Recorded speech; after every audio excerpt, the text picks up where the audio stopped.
ओम श्री परमात्मा में मैं आचार्य हृदय अवस्थी आप सभी का शास्त्र चर्चा चैनल पर हार्दिक स्वागत करता हूँ।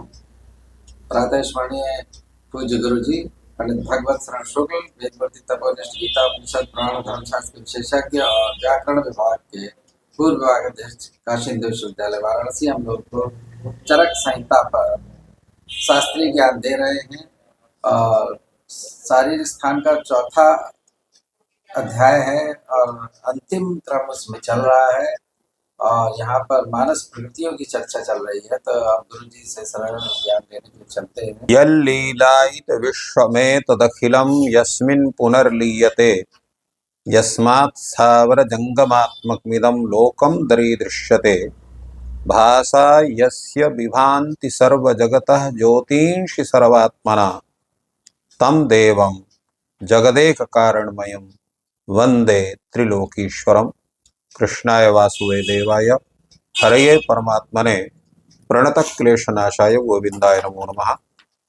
शास्त्र चर्चा इस चैनल से संबद्ध सभी विद्वद्गण, सभी जिज्ञासु छात्रवृंद, सहृदय सज्जन वृंद एवं इस चैनल के व्यवस्थापक आचार्य हरिहृदय अवस्थी जी, आप सभी का चरक संहिता के शारीर स्थान प्रकरण के महती गर्भावक्रांति शरीराध्याय के विचार परंपरा में स्वागत है।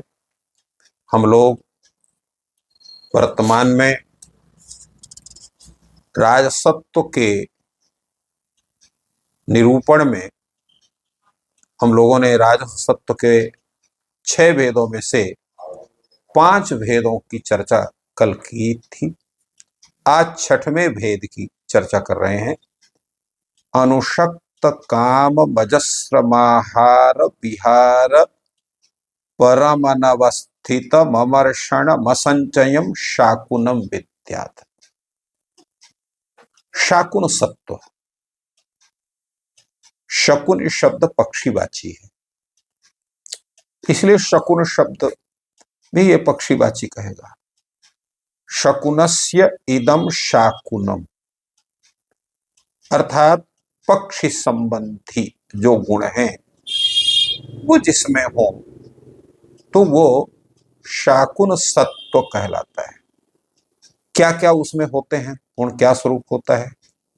अनुशक्त कामम, निरंतर काम केली में तत्पर रहे, अर्थात अत्यंत कामी स्वरूप उसका होना चाहिए। और अजस्रम, आहार विहार परम, निरंतर खाने पीने में अपनी व्यवस्था में लगा रहे। और अनवस्थितम, उसकी जो अवस्था है, चित्त है, वो अस्थिर रहे, चंचल रहे। अमर्षणम, सहन शक्ति उसकी बहुत अल्प हो। और असंचयम, कुछ भी संग्रह करने वाली प्रवृत्ति ना हो। तो ऐसा स्वभाव स्वरूप वाला जो व्यक्ति है वो शाकुन सत्व वाला कहा जाता है।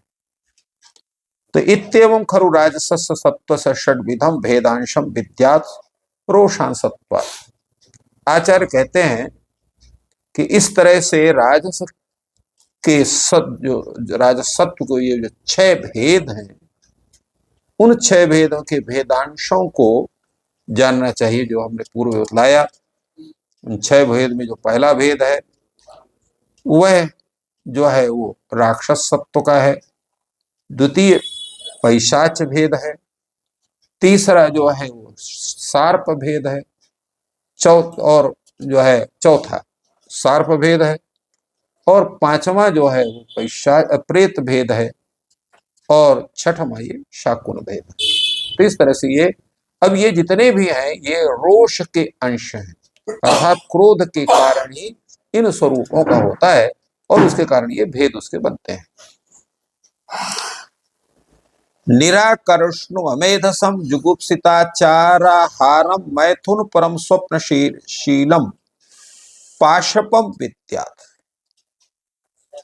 अब ये जो है तामस के भेद में बतलाते हैं कि तामस जो सत्व है उसके कौन कौन से भेद होते हैं। तो तामस तत्व के सत्व के तीन भेद कहे गए। पहला भेद है पाशव भेद, दूसरा है मात्स्य भेद और तीसरा है वानस्पत्य भेद।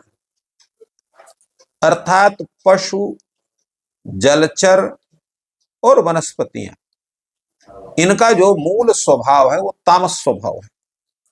इसके कारण से तामस सत्व का जो प्रवृत्ति होगी इन्हीं तीनों के बीच में होती है। कैसा उसको होना चाहिए? तामस में जो तामस सत्व में जो पाशव सत्व वाला व्यक्ति है उसका स्वरूप कैसे होगा?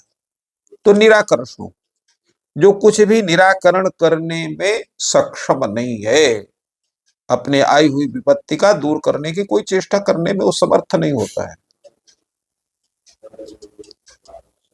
तो निराकरण नहीं, निराकर्षण अर्थात अपने ऊपर आई हुई व्यक्ति को दूर करने की चेष्टा करता है। जैसे कोई से लड़ेगा तो उसको मारने के प्रयास करेगा, कोई उससे बलवान है तो उससे भागने का प्रयास करेगा। ये पशु में होता है तो वो उसमें भी होता है, अपनी रक्षा करने के लिए या किसी भी रूप में अपनी विपत्ति को टालने का प्रयास उसमें देखा जाता है, वो चेष्टा उसमें होती है।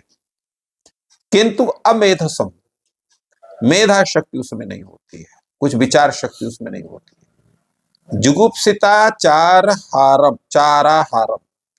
और उसके जो आचार हैं, आहार हैं, वो क्या होते हैं? निंदित होते हैं। अर्थात शास्त्र विधि से पृथक होने के कारण निंदित होते हैं, सामाजिक स्वरूप उसका नहीं होता है। जुगुप्सिताचाराहारम और मैथुन परम, मैथुन में तत्पर होते हैं।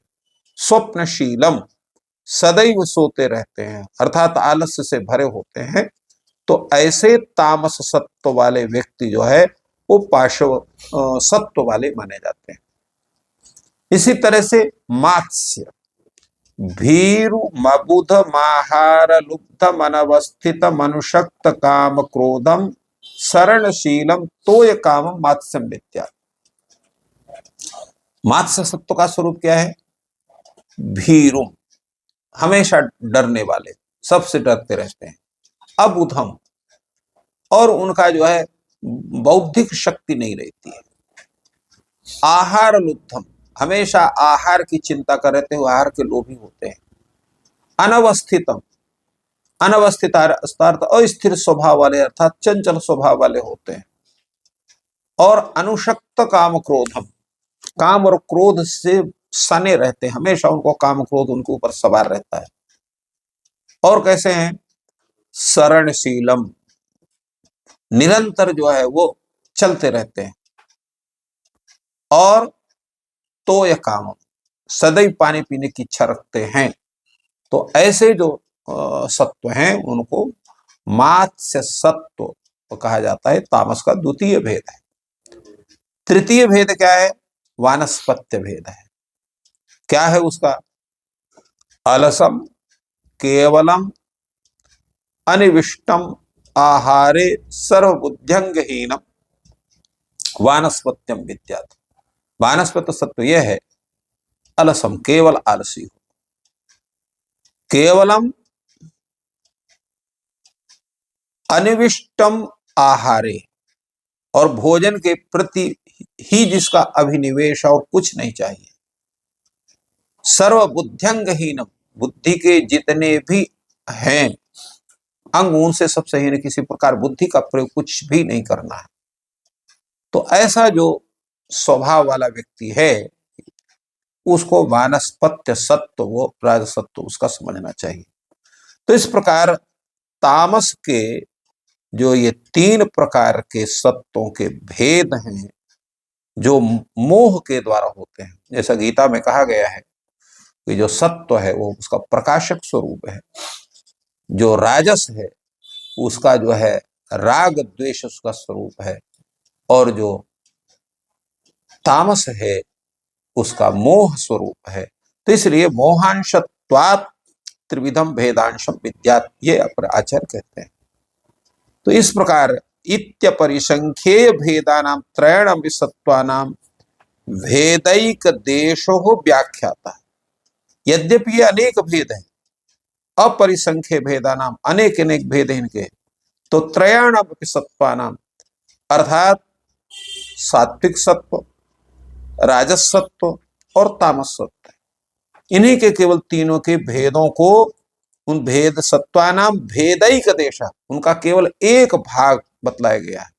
शुद्ध सत्व से सप्त विधा। अब ये जो शुद्ध सत्व है जिसका बतलाया गया कि 7 प्रकार का है। कौन कौन है? ब्रह्म सत्व, ऋषि सत्व, शक्र सत्व, यम सत्व, वरुण सत्व, कुबेर सत्व, गंधर्व सत्व। ये इस तरह से ये उनका अनुकरण उनके एक स्वरूप को यहाँ पर दर्शाया गया। इस प्रकार राजस सत्व वो 6 प्रकार का आपको बतलाया गया। दैत्य सत्व, पिशाच सत्व, राक्षस पैशाच सत्व, राक्षस सत्व, सार्प सत्व, प्रेत सत्व, शाकुन सत्व, ये आपको बतलाए गए। और तामस के जो है 3 स्वरूप बतलाए गए, जो है पाशव सत्व, मात्स सत्व, वानस्पत सत्व। तो कथम च यथा सत्व उपचार स्यात्, अगर किसी को रोग हो गया है तो किस सत्व का कैसे उपचार करना चाहिए, इसके विषय में भी आगे चर्चा होगी। और उनका सत्व के अनुसार ही जब हम चिकित्सा करते हैं तब उस रोग का सही ढंग से उसका जो है समाधान होता है। केवल चाय उद्देश्य यथोद्देशम अभिनिर्दिष्ट भवति। यहाँ इस प्रकरण में तो केवल ये उद्देश्य है, इनको गिनाना है क्या इनका स्वरूप होता है। यथोद्देशम अभिनिष्टो भवति, और जैसा इसका उद्देश्य है, जैसा अर्थात इसका वस्तु मात्र संकेतन किया गया, उसी तरह से फिर इसका जो है इसका समाधान भी होता है। गर्भावक्रांति संप्रयुक्त है, इसलिए गर्भावक्रांति संप्रयुक्त यह जो अध्याय इस कार्य बतलाया गया। तस्य चार्थस्य विज्ञाने सामर्थ्यम गर्भकाराणाम च भावानाम अनुसमाधि विघातस्य विघातकाराणाम भावानाम। तात्पर्य है इसके अर्थ के जानने के पश्चात जो गर्भोत्पादक या गर्भ वृद्धि कारक जो भाव हैं, उन भावों का प्रयोजन, उनका अनुष्ठान अर्थात इनका प्रयोग कैसे किया जा सके, गर्भ विनाशकर जो भाव उनका विधान अर्थात परित्याग विघात उनका कैसे किया जा सके, इन सब विषयों का पूरा प्रयोजन यहाँ पर बतलाया गया। आगे कुछ श्लोक हैं जिन पर चर्चा होती है। निमित्तमात्मा प्रकृतिर वृद्धि कुक्षौ क्रमेण च वृद्धि हेतुश्च गर्भस्य पंचार्था शुभ संगिताः अजन्मनि च यो हेतुर्विनाशे विकृतावपि इमा स्त्री न शुभान भावानाहुर् गर्भ विघातकान् शुभाशुभ समाख्याता नष्टौ भावानिमान विशक सर्वथा वेद यस्रवान् सराज्ञः कर्तुमर्हति अवाप्त्युपायान् गर्भस्य स एवं ज्ञातुमर्हति ये च गर्भ विघातोक्ता भावास्ता चाप्युदारधीहि। अग्निवेश आचार्य यहाँ पर कहते हैं कि इस प्रकरण में हमने क्या बतलाया, गर्भ का कारण क्या है, गर्भ की आत्मा क्या है, गर्भ की प्रकृति क्या है, गर्भाशय में गर्भ की अभिवृद्धि कैसे होती है, गर्भवृद्धि का कारण ये 5 शुभ जो कहे गए हैं कि गर्भ के उत्पन्न न होने में हेतु, गर्भ के विनिष्ट में हेतु, गर्भ के विकृत करने में हेतु, इन 3 प्रकार के जो गर्भ नाश कर भाव जो अशुभ कहे गए हैं, तो ऐसे शुभ और अशुभ कथित उपयुक्त इन 8 भावों को भी चिकित्सक जो है पूर्ण रूप से जानता है, और जो जानता है वही राजकुल की चिकित्सा करने का अधिकारी अर्थात राज्य वैद्य हो सकता है। तो इस प्रकार जो कुशल बुद्धि वाला चिकित्सक है, जो गर्भ प्राप्ति के उपायों का तथा गर्भनाश कर भाव के विषय में अच्छी तरह से जानता है, वही अच्छा चिकित्सक के रूप में हो सकता है, जिसका पूरा विवेचन इस अध्याय में महति गर्भावक्रांति शारीर नामक चतुर्थ अध्याय में इसका विवेचन किया गया। तो इस प्रकार गुरु जी ने आज चतुर्थ अध्याय पूर्ण किया और आगे 5वें अध्याय को हम लोग करेंगे। आपका धन्यवाद। ईश्वर आपकी सहायता करें।